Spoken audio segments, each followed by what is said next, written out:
Nausika Spahia, ish konsull e përgjithshme e Shqipërisë në Milano, reagoi ndaj akuzave që kryeministri dhe ministri i jashtëm adresuan ndaj saj për abuzime me detyrën.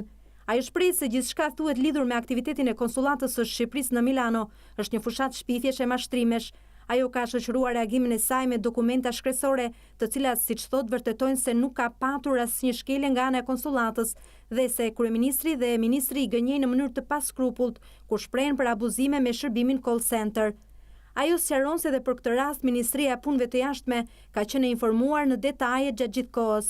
Sipas saj, marrja e vendimit për menaxhimin e situatës emergjente dhe kritike në momentin e daljes jashtë përdorimit të pasaportave të vjetra është bërë në koordinim të plotë me kabinetin e ministrit Haxhi Nasto, i cili ka dhënë aprovimin dhe udhëzimin që përveç call center të ofrohet shërbimi edhe nëpërmjet platformës elektronike email. Ajo thekson se ka shkresa të protokolluara ku ajo kërkon ndër të tjera që të aktivizohen numrat jeshil falas për qytetarët.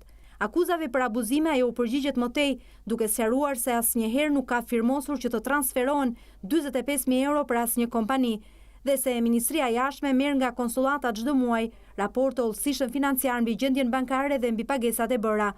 Po kështu ajo cilëson një gënjeshtër të ministrit Bushati, deklaratën se call center u mbyll nga qeveria Rama.